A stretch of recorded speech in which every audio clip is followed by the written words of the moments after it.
We have some breaking news coming in. We are now bringing you a ground report. This is from Ashkelon, which is, remember, a city that is located close to the coast. The IDF is saying that intel reports are suggesting sirens have been sounded in the city. Remember, our colleague Neeraj was on the ground there just a little while ago. 169 fallen IDF soldiers. So Israel has that casualty number. 300,000 reservists have been drafted. We told you this already, and we're learning that 5,000 rockets, this was a number we've also shared with you, have been launched into Israel.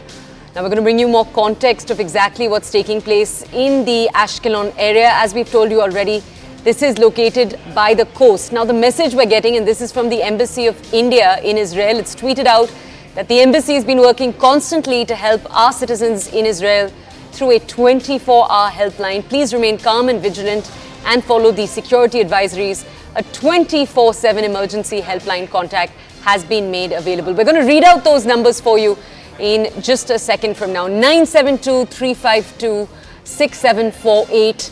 That's one of the numbers. They've also put out their email address. They're asking any residents that are there to get in contact. Remember, an 18,000 strong community of Indians lives in Israel. We'll bring you the numbers in Ashkelon in specific in just a few minutes from now. We'll have a reporter join us to bring us more context from the input we're getting. The Hamas attack that we're talking about, part of it has been focused on the Israeli city of Ashkelon. As I told you a little while earlier, my colleague Abhishek has been bringing us ground reports. Abhishek, if you could just tell our audiences more about the region of Ashkelon, what's been taking place there over the last few hours. We know it's a coastal town. We know it's suffered the brunt of a Hamas missile attack. Tell us more about what's been taking place there, and then tell us about what the Indian embassy has had to say. Toya, Ashkelon is not far from Gaza or Tel Aviv. In fact, it is almost in the middle of Tel Aviv and Gaza, about 50 kilometers or so from Tel Aviv. And that has been one of the target city where hundreds of rockets have fallen in the last 24 hours.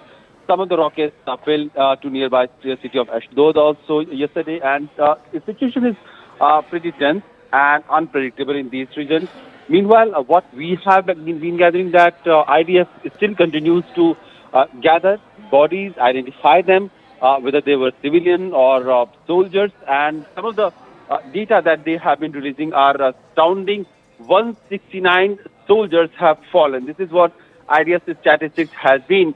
Now, in the wake of the severe casualties that IDF has suffered, they have drafted about 300,000 reservists who have been coming from Israel, various parts of Israel, and many dozens of them have been coming from all across the world who have been sent messages to get recruited or drafted right now to serve and defend their country. So we have, when we were coming from Delhi, we could see dozens of people, youth who had been in India for vacation or holidaying. They were also coming back to be drafted and to fight against this militant of Hamas. So this is the kind of situation right now in Tel Aviv. Also, meanwhile, with the intensity going on, Indian Embassy has also released a helpline number for all the Indians who are in Israel and who are in need of any urgency or any emergency, because yesterday evening there was some reports that suggested that government has asked people, even in the city of Tel Aviv, to stock essential needs that includes grocery, medicine, or essential things, because there could be shutdown, there could be hours when the shops or the market complexes will not be open because of the fighting or the urgent situation. That's the kind of situation that is prevailing in Tel Aviv right now. Abhishek, can you tell us, we've been telling our audiences there's an 18,000 strong Indian community spread across Israel. I assume a large proportion of them are in Tel Aviv itself. What other cities are they spread across? Well, they are mostly concentrated in Tel Aviv because most of them are students, business persons, some workers also who have been coming here. But there are people who are spread in areas, of course, like Ashkelon and Ashdod also, and Haifa also. But those are not very large number. Mostly they are sitting in Tel Aviv. And we have seen how they have been the advisory that has been issued for safety and security of all the people who are in Tel Aviv. Indian government in its early advisory has urged them to abide by the local authorities' safety protocol and be vigilant for the upcoming dangers. So that is how Indian Embassy has been asking these people for the to give some perspective. Indian Airlines, Air India has stopped flying to Tel Aviv for next 15 days or like till 14th or 15th. That was the date Air India has issued. There are some other airlines also from Delhi who have been flying to Tel Aviv, but now they have stopped their services to Tel Aviv.